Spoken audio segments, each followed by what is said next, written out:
Welcome to Brainish English Stories. Who has visited Northumberland without walking happily beside the lovely Coquette River? This little river is sometimes calm, moving softly over the rocks.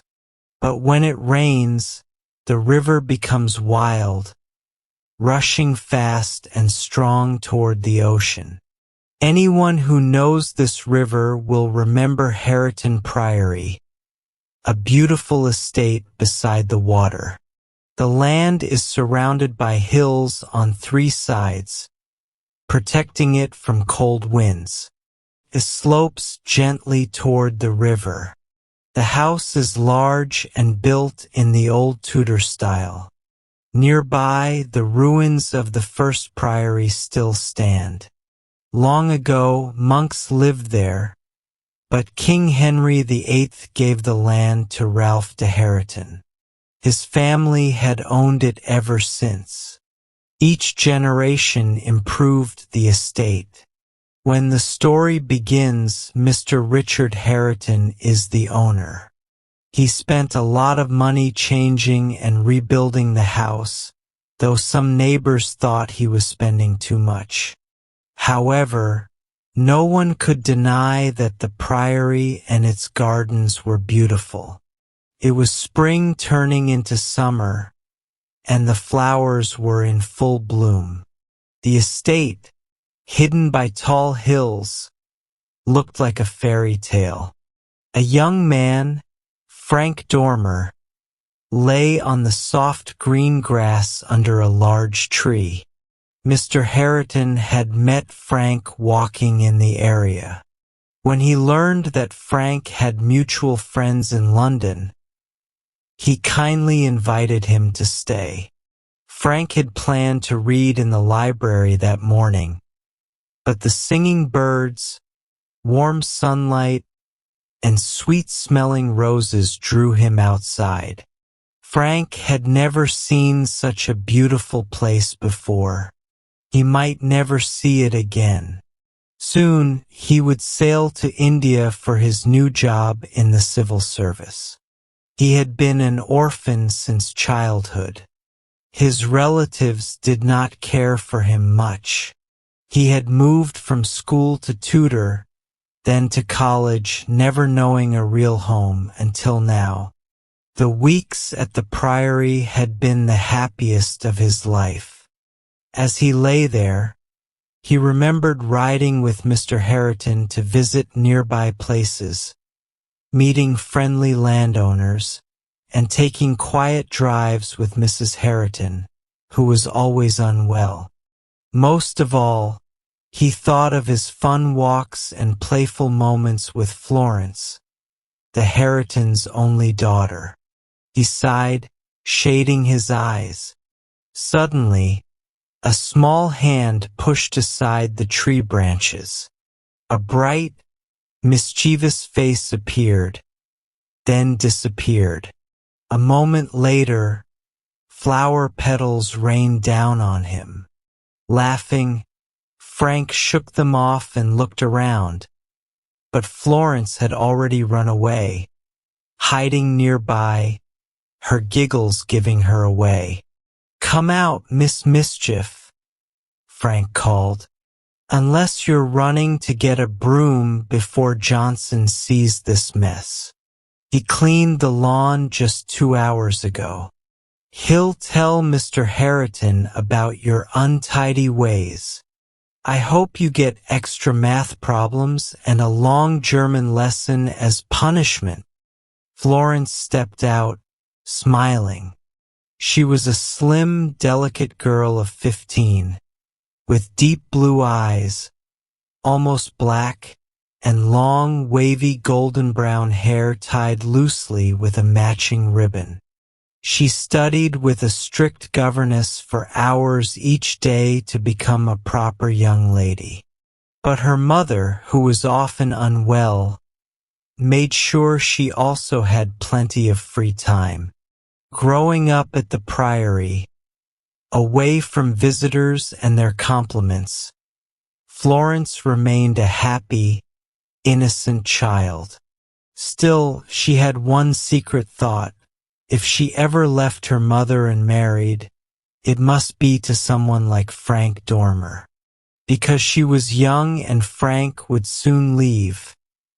No one stopped them from spending time together. They walked, sang, and read books side by side. Florence shared her small troubles with Frank, trusting him with all her little secrets. For Frank, who had never spent much time with women before, she was like a younger sister to care for. Only Mrs. Harriton noticed how fond he was becoming of her. "I wouldn't add lying to my other bad habits if I were you," Florence said playfully, stepping closer but ready to run if Frank tried to catch her. "I didn't throw those leaves, Mr. Dormer. I would never upset poor Johnson, especially now that I need his best flowers for my garden. You made the mess by shaking them off the tree. You should pick them up at once. Then come help me, mademoiselle." "Oh no, monsieur. That would mean I admit guilt. I'm going for a walk. Mr. Dormer, I saw a beautiful fern growing on the hill by the river. It's about a mile away and I want to get it. Will you come?" Frank put on his hat and followed as she danced across the lawn, humming and picking flowers. She made a small bouquet and pinned it to his coat. "Miss Dodson says every flower has a meaning," she said. "Do you know what these mean? To me, they mean something special. They are the last flowers I will take from an English garden," Frank replied. "I will try to dry them and keep them in India." "Was that what you were thinking about when I found you?" Florence asked softly. "Why must you leave? Why not stay in England?"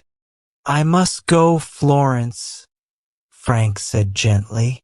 "This job is my only chance to succeed. I have no friends to help me, no important connections." He stopped and smiled. "But don't worry your little head about such things. I understand that you will be gone for years," Florence said sadly. "Mama is very upset, and so am I. But Papa has friends. He could help you. I'll go ask him now." She dropped her basket and started running, but Frank quickly caught her arm. "Florence, my dear little girl, you must not do that. Promise me you won't ask your father to help me." "But don't you believe he would?" she asked, frowning. "I know he would," Frank replied. "He has been very kind to me. Then why not let him?" "Hush, say no more," Frank said firmly. "I want to leave this place with happy memories, not painful ones." Florence saw the sadness in his face. He had never spoken about his past troubles before. She decided to change the subject and make him smile again. She ran into the woods to look for a bird's nest, challenged him to a race, and even played hide and seek behind the trees. Each time she returned to his side, her smile was softer, her voice gentler, as if she wanted to make him forget his worries. Their walk took longer than expected, but at last, they reached the hill where the rare fern grew. While Frank carefully dug around the roots, Florence ran to the edge of the steep cliff to look at the river below. Frank suddenly felt uneasy.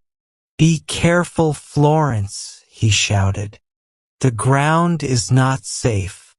If you fall, it could be deadly." As she turned to answer him, the ground beneath her feet crumbled. A large rock gave way and she disappeared. Frank's heart nearly stopped. He ran to the edge expecting the worst. But then he saw her, clinging desperately to a small bush halfway down the cliff. Her face was as pale as his.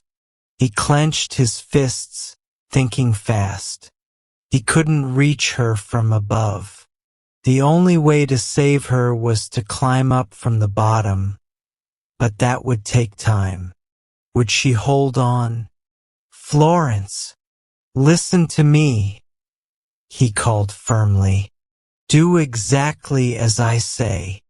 Her wide eyes filled with hope, then fear. I'll try. Please, save me." "I will, but you must be brave. Think of your mother. She needs you." Florence shuddered, then nodded. "I'll do what you say." "Good. Don't look down. Keep your eyes on me. Move your hands slowly. Yes, now your foot. There are roots below you. They will hold you until I come." Florence was afraid to move. She felt that even the smallest shift could make her fall. But when Frank spoke again, his voice firm and clear, she obeyed. Slowly, she changed her position and found a more secure hold. "Now stay there without moving. Don't look down. I will come as fast as I can. Promise me this," Frank said. "Yes," Florence answered. "I'm not so scared now. I will think of my mother until you return." Frank took one last look at her pale face before rushing down the steep path. He stumbled over rocks, his hands bleeding, his clothes tearing. But he didn't stop. Every second felt too long. When he reached the bottom, he hesitated, afraid of what he might see. But Florence was still there, holding onto the heather. Her head had dropped, and she was moaning softly. "Hold on, Florence," he called. Using all his strength, Frank climbed up to her. He was a skilled climber, but carrying her down would be difficult. When he reached her, she was too weak to move. Gently, he put his arm around her. "I've got you now," he said. "Just follow my instructions, and we'll get down safely." She nodded and did as he said. Step by step, he guided her until they reached a large rock near the river. He helped her sit, then cupped cool water in his hands to wash her face. Slowly, her color returned. Florence looked up at the cliff and realized how close she had come to falling. The thought of what could have happened to her parents, filled her with fear. She leaned against Frank's shoulder and began to cry softly. "Mr. Dormer, I want to thank you," she whispered, "but I don't know how." Frank held her close for a moment. "I should have never let you go near the edge alone," he said. "If anything had happened to you, I could never forgive myself." Realizing his own emotions, he quickly stepped back and helped her stand. "We must go home," he said. "Mama will be worried," Florence added. "How will I tell her?" "Wait until I've gone," Frank said. "And promise me, never take such a risk again." "I promise," she said. At the door, she held his hand. "I wish I had something to give you to remember today. Wait until I return." Frank said softly. If you are still the same Florence, I will ask for something more precious than jewels. The dinner bell rang, and Florence ran inside.